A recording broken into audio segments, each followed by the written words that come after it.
Everyone knows in the state of Alaska and the United States of America, what our country was founded upon was the ability to say what you want about anything you want to. It was freedom of speech.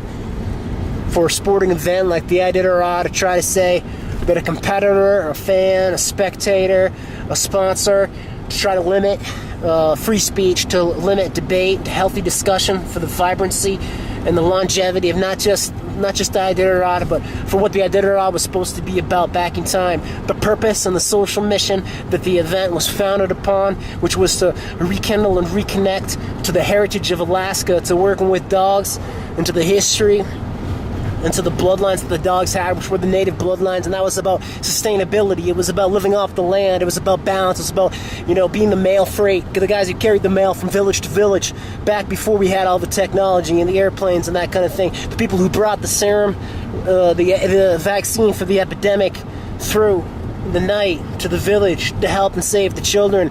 It wasn't about saying, oh no, we can't communicate.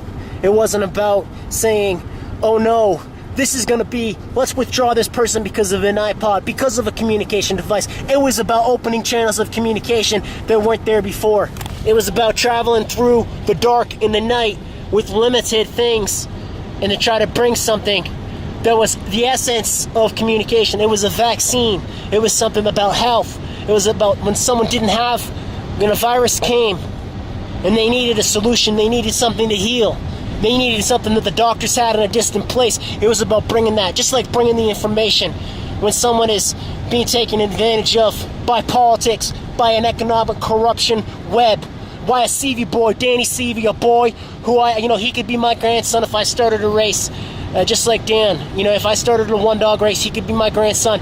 But I would hope that we would put the safeguards within the Iditarod community, that this sort of corruption with the Mark Norman, who's been in there for decades and who has chosen to live on land from a California man, Jeff King, in Denali Park, and he extends and follows through on the vision that Californian gives him.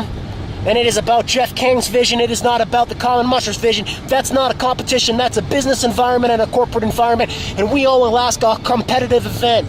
We owe Alaska something that's not about money. That's not about someone from California, someone from Zurich, Switzerland, a foreigner. Someone even from the Kuskokwim Delta who gets a big sponsor. Call it Donlin Gold, a sponsor that's going to jeopardize the environment along the trail where the Iditarod snakes up and over the mountains and through the terrain of the interior, to jeopardize the river systems and the fish, which are the lifelines and the blood and the heritage of those communities, the fishing, the summer, the seasons, all of those things that we take for granted in communities like New York, communities like California, Silicon Valley. Do we have to watch while Facebook and the Iditarod Alaska Dispatch, are those two things separate? The newspaper in Anchorage and the Iditarod organization, which we have identified as corrupt. Do we have to sit and watch while they say that JT Hessert, that I can't comment? Do they filter out the comments?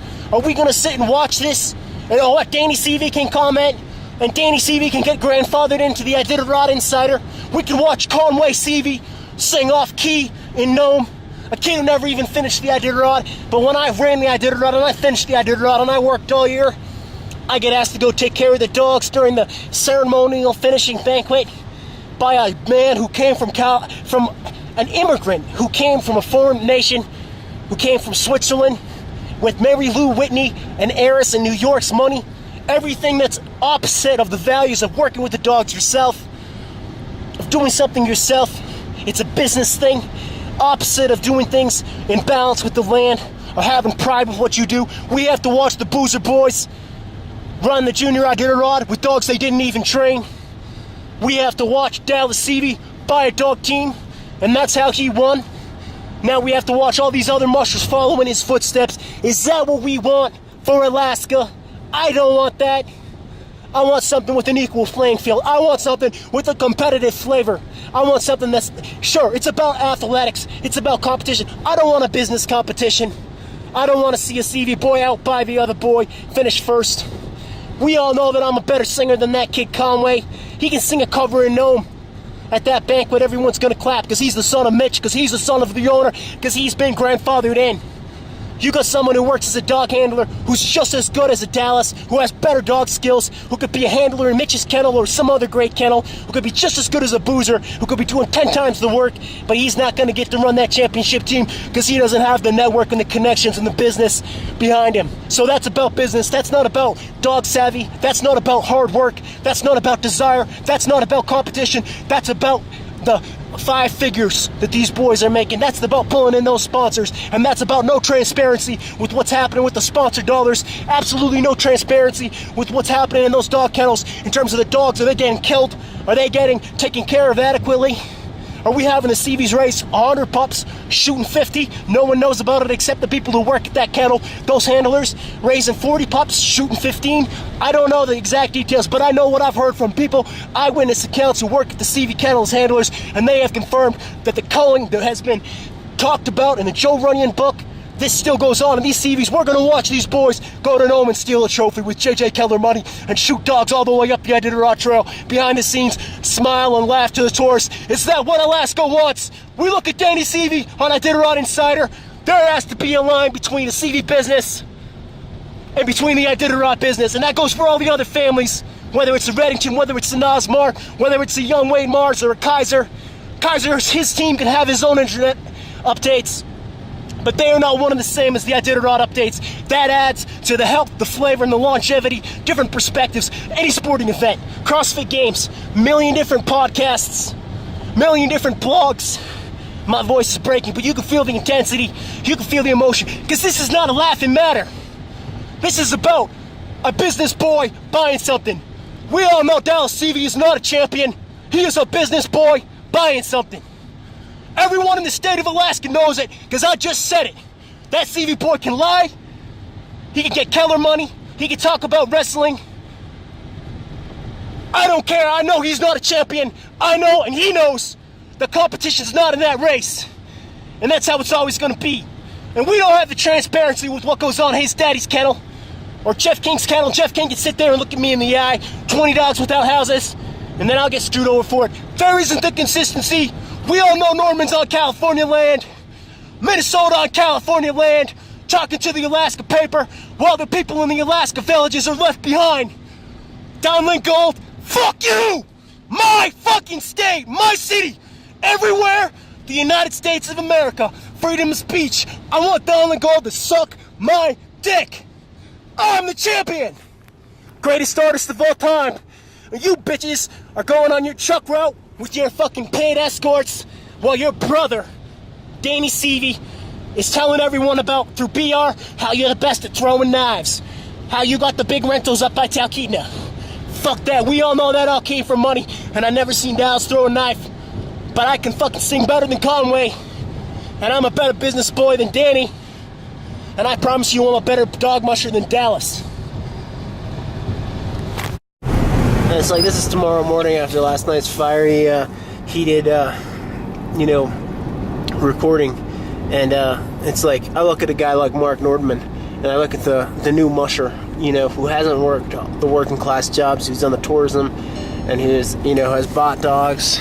The young guys, these are the guys who you see, even some of these people from Europe and shit, but they don't have that, that times working class Alaska, they don't have that.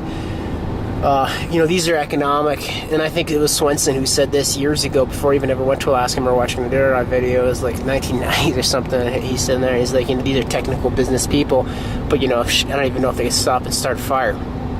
And, I look at a guy like Mark Nordman, he's been doing that for so long, it's just, these are the business guys you're looking at. It's like the CVs don't want other competition back in the day on their Ultimate Survivor National Geographic show. They only wanted to invite certain people to come and compete. They don't want a competitor to come and beat them and show them up in front of the world.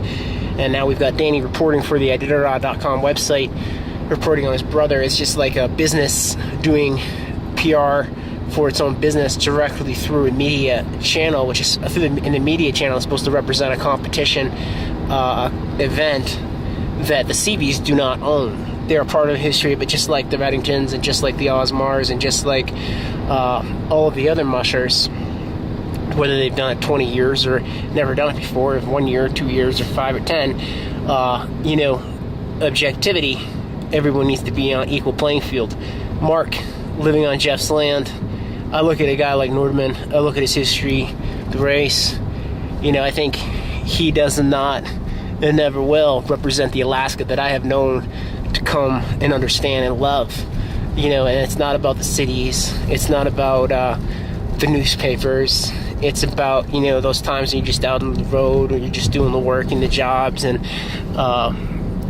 it's not that cliche one-liner that you hear the Iditarod mushers deliver about, how the Iditarod was hard, but then the next day the sun came up, or something like that. It's more involved. There's more, complexities, depth, nuances. But it's about, the people are good. You drive down other places in the States and stuff, the people aren't always just as good. Alaska has good people. But I look at the people in Iditarod, the organization. I look at a Nordman. I don't get that same feeling about him. He's a guy from the States.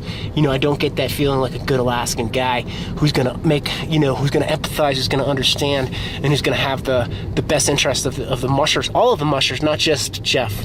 You know what I mean? Not just the CV boys. But all of the mushers have the best interest of all of the mushers, the sport and the race in mind, and the actual competition, not just it's actual the competition. So and the state of Alaska too, because that's a big part of this. Because we look at like Donlin Gold, and these companies that we're making the sponsorships, corporate sponsorship partnerships with. We want to be connecting to the companies, not just the guys who want to just give money, but we want to have value alignment. We want to have so that those big entrepreneurial ventures, if you're going to, mining for gold or, this or that, we want to make sure that we have the right values alignment. Because the sled dogs, it was about reconnecting to the way of life in the villages. We don't want to have a big sponsorship partnership with something that's basically destroying all the fishing ecosystems, the fishing industry and stuff in the villages along the race,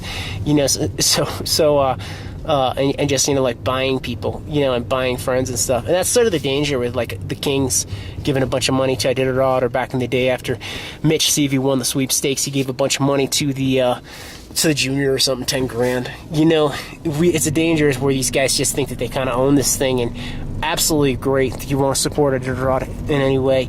But Jeff and Mitch and Danny, you guys, you can do your own business gig, but you don't run Iditarod. You want to run Iditarod, you run it as a competitor. If you're going to cross that line and think that you run the business and the organization, that's the time when the people of Alaska need to sort of stand up and say, that's not what this was supposed to be about historically, and that's not what this is supposed to be about in this moment in time in 2016. And we need to sort of take ownership once again of the sled dog race, but also of the state of Alaska, because the race represents Alaska, and it's the best of the history back in time, and we want to make sure that this thing is evolving and going in the direction that we want it to, and that the mission and the original impetuous, we want to make sure to further those goals, not to just have this big thing where it's about buying dogs and money and materialism and who's got the biggest tour business, who's got 5 teams in the race this year. Mitch in Dallas, who gave $50,000 to the Iditarod, Jeff King. But that doesn't mean when push comes to shove in the competition that those individuals, should be treated any differently than Musher X, Y, or Z, whether it's a Brent Sass, or whether it's a first-time rookie, or whether it's someone from a foreign country, Norwegian, or whether it's Joe Garney, who's a native from Teller. You know what I mean? We watched Martin Boozer in 2015 come into a checkpoint with a dog with a broken leg, discard it, swear, act angry. He had his cut finger, and but the native mushers, were caught beating dogs. Rainy Brooks or Jerry Riley, they're banned from the race. But Martin Boozer's still going to be on that trail, and he doesn't train those dogs. He doesn't feed those dogs. He has handlers doing the work. He's paying cash under the table. These are the kinds of system flaws that need to be addressed and fixed. Because this wasn't supposed to be about native culture and history. It wasn't supposed to be about white people from California, Jeff King, white people from Europe, Martin Boozer. It wasn't supposed to be about these business boys coming over here, starting a big business, getting a New York sponsor, are starting a big tour business, but never working in the economy, never struggling, never sweating next to your brothers and sisters. It wasn't supposed to be about that. They lack the understanding. You know, they lack the vision that I have with the one dog class. And, you know, we can give another 30,000. We can have Dallas win the race. But I know Dallas Seavey is just, you know, he's a business kid. And he might be competitive and he might be doing his thing. Or, you know, all these other young guys. But they don't, it's just, you know, you listen to them talk in the papers and their Facebooks and everything. And they don't have the values are not there. And it's just, it's sad. And it's the story of specialization, and it's the story about money and materialism and business, and it's not what we want for the future of Alaska, I don't think. And I don't think that, and I think what it's become, I don't think it's the selling point of what it, historically and what over the last decades it always was, you know, supposed to be about. You know, it was about the heritage, it was about the history, it was about traveling, it was about nature, it was about wildlife, it was about conservation, you know, conserving the use of the dogs and balance with the landscape. It wasn't about you know, destroying the landscape with big corporate sponsors who are jeopardizing the ecosystems and the nature and the wilderness through which the race trail travels. So, you know, at this point, I think, again, I just want to say the one last time, I look at Mark Nordman and I don't, like last year I said, I don't, you know, I think there are system flaws around him, but at this point, this guy, he's digging himself in further and worse, and he's making himself look worse every day that goes by in the media, because he's grandstanding against the common musher, and he's grandstanding against the values not only of Alaska and history and the working people, but also of America, the freedom of speech.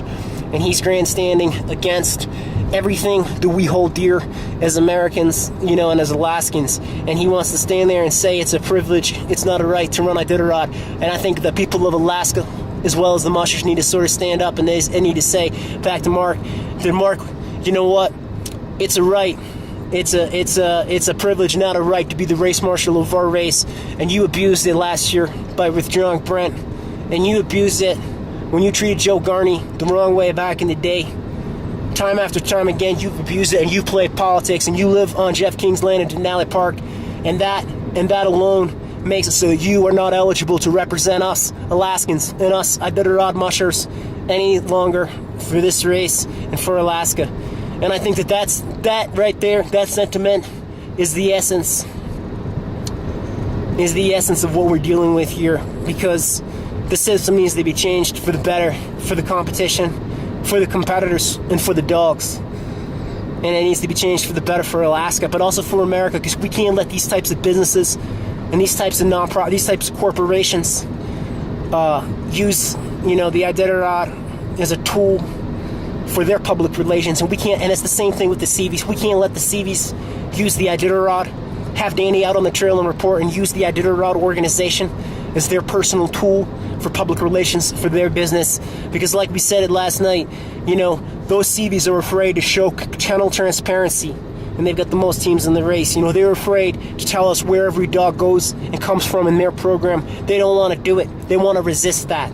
That's a problem. If you want to have Danny Seavey on Iditarod Insider, you need to open the books on what's going on with the sled dogs in your kennel, so that we can see clearly pros and cons. We can see clearly how many dogs you boys are breeding up, how many dogs you're, where these dogs are going. Are they getting adequately taken care of? Are you shooting, or is Mitch shooting 20 dogs every year?